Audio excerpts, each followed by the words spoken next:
Good evening, everyone. I'm your guide for tonight, here to weave tales that will take you on a journey into the eerie and unsettling world of road trip horror stories.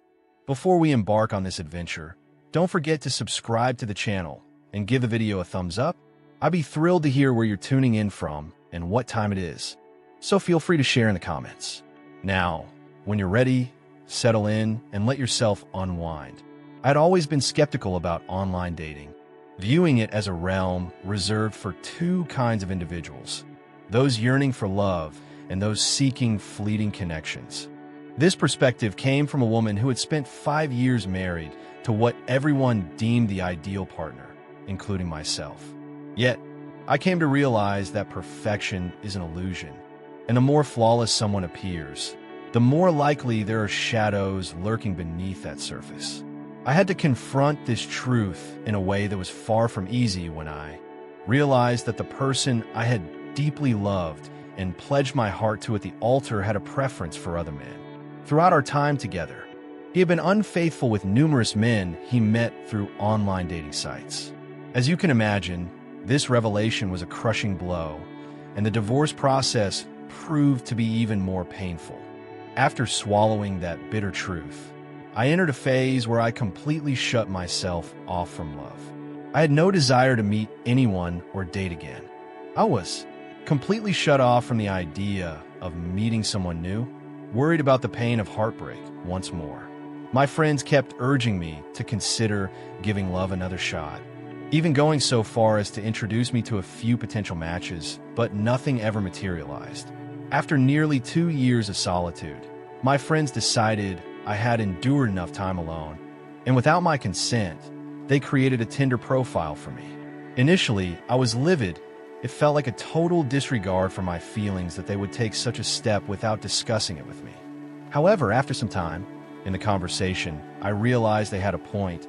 It was indeed time to embrace love anew, or at the very least, start connecting with others and enjoying life. After all, solitude had not been the map and guided me on how to navigate it.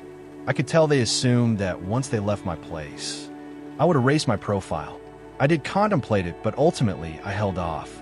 A couple of weeks passed, and one afternoon, feeling a bit restless and having indulged in a few glasses of wine, I found myself revisiting the app on my phone and thought to myself.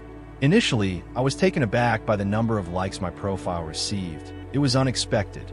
I began to explore the profiles and photos of those who had viewed mine, but none caught my attention. Just as I was about to give up and set my phone down to enjoy my drink, I stumbled upon Alvaro's profile. From the moment I laid eyes on his picture, there was an instant connection. He was strikingly handsome, with dark hair and well-defined features, complemented by a charming smile and an intense gaze. I believe that was what drew me in right away. He exuded an aura of mystery and allure that no woman could overlook. Alvaro appeared to be in his 30s and had a rather succinct profile description, which mentioned his love for nature, art, and evening strolls in delightful company. Without hesitation, I matched with him, and to my utter astonishment, just moments later, I received his initial message. "Hi Paula, I would like to meet you." Oh my God, I was filled with excitement. It was utterly wild how I felt because this was a person I had only glimpsed in a photograph. Yet for some inexplicable reason, he sparked an instant intrigue within me. I found myself responding without hesitation, and soon we were engaged in conversation, chatting for nearly the entire night and exchanging numbers. Everything unfolded at a rapid pace. He was undeniably charming and articulate. We seemed to share numerous interests, or at least he led me to believe so. Ultimately, after our lengthy discussion, he expressed a desire to meet in person and invited me to a popular Italian restaurant in the city. That day, I arrived at work feeling wide awake. Throughout the day, my mind was consumed by thoughts of that meeting. It reminded me of the excitement and anxiety I felt on my first date with my ex-husband. Reflecting on that day now makes me feel a bit foolish. It's astonishing that, at nearly 30 and having gone through a bitter divorce, I still held on to such naivety and trust. I returned home early, eager to prepare and look my best for the occasion. Naturally, I selected my finest outfit, let my hair down, and straightened it to achieve that fabulous look. I even applied my signature makeup, the kind I reserve for special moments. I wanted to make an impact. Dressed to impress, I arrived at the restaurant slightly ahead of schedule. As I stepped out of the cab, I spotted him from a distance, waiting at the entrance. He was even more striking in person, impeccably dressed in a white shirt that accentuated his skin tone and dark jeans. He welcomed me with a warm hug and a kiss on the cheek, instantly putting me at ease. The dinner was delightful. Alvaro was charming and appeared to have a wealth of knowledge about art and literature, and everything flowed seamlessly. Everything was going smoothly until an unsettling incident occurred. At one point, the waitress who served our plates stumbled, nearly dropping the food on him. Thankfully, nothing happened, but his reaction struck me as excessively aggressive towards her. He abruptly stood up and began shouting at her, calling her an idiot for almost spilling pasta on him. He was a large man, looming over this petite girl with an intimidating stance, almost as if he were about to strike her. Despite her repeated apologies, continued to make hurtful remarks until I stepped in and requested he take a breath. In that moment, he seemed to grasp the gravity of his behavior, quickly shifting his demeanor, offering a smile as if to dismiss the tension, and apologizing to the waitress, which truly upset me. It was an odd and overwhelming incident. He had been so cheerful and friendly that I never imagined he could exhibit such a hostile side. From that point forward, the mood shifted. He attempted to bring back the lightheartedness of our discussion, but I was genuinely taken aback. Yet I chose to proceed with the evening to avoid making things worse. Aside from that, the dinner was delightful, and he made a real effort to ensure I felt at ease. Afterwards, he suggested we extend the night with a drink or a walk, but I graciously declined, citing work commitments for the next day. I quickly bid him farewell with a kiss on the cheek. However, as I was leaving, Alo took my hand and asked me to forgive him for what had transpired. He acknowledged his behavior from earlier, expressing understanding of the situation. He shared that his day had been awful, and I was the sole bright spot in it. He expressed a desire not to let his clumsiness ruin our moment. Then he invited me for a walk in his favorite park nearby, describing its beauty in the evening. I recalled his profile, mentioning a fondness for night walks. He assured me he would take me home afterwards. For a brief moment, I hesitated, but despite how foolish it seemed, I found myself believing him and agreed to join him like a cow to the slaughter. We arrived at the place, and yes, the truth is that it was really beautiful.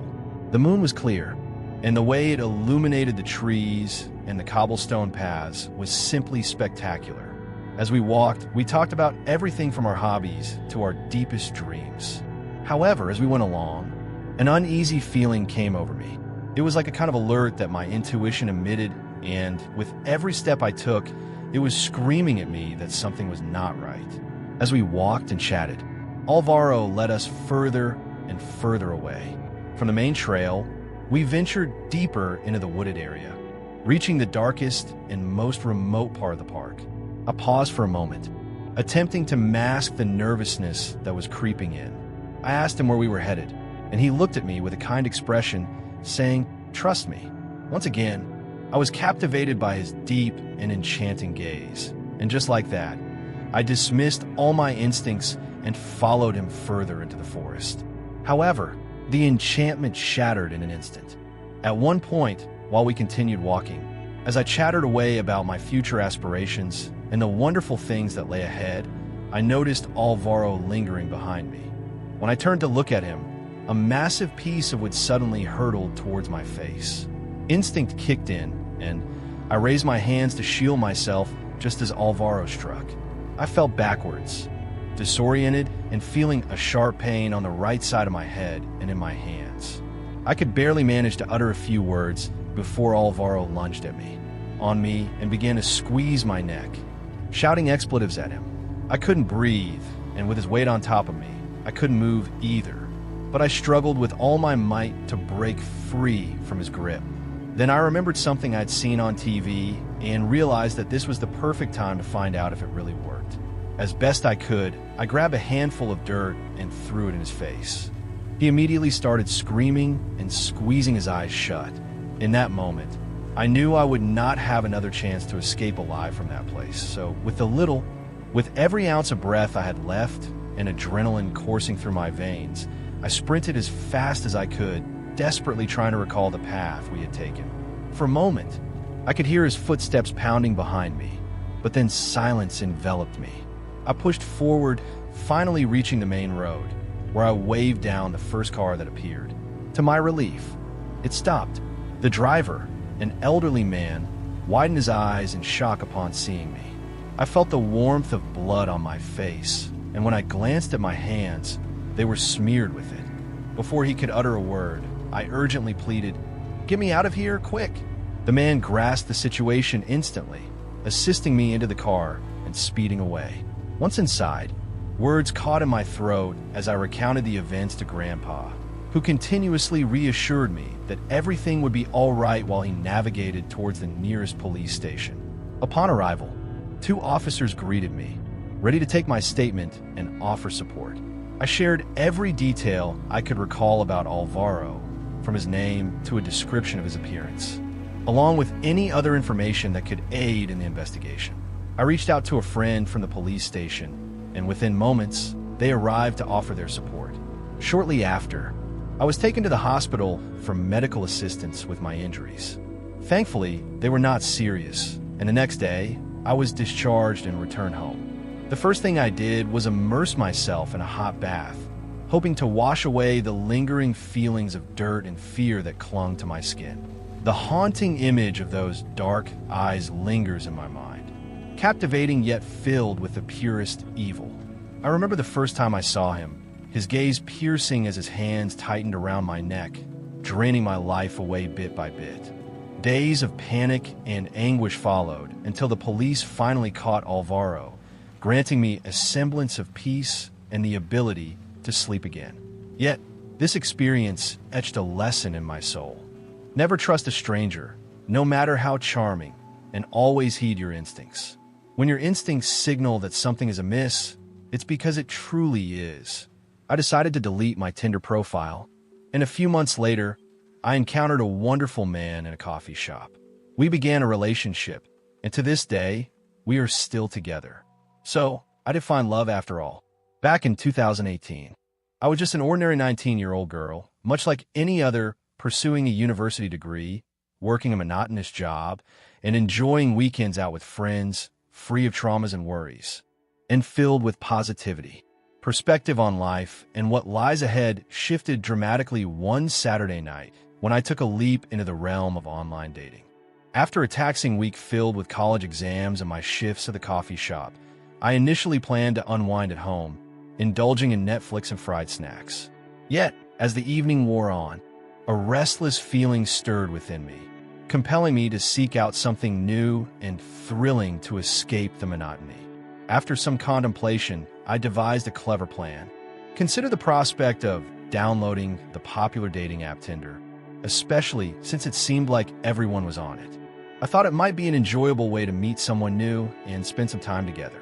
As I swiped through profiles and images of men with various tastes and backgrounds, one picture suddenly stood out to me. His name was Ivan, and he was undeniably attractive. He appeared slightly older, which intrigued me, as I had never dated older men before.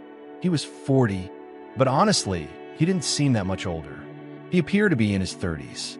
Ivan was tall, fair-skinned, and had striking green eyes, exuding a mysterious, almost vampiric aura that piqued my curiosity.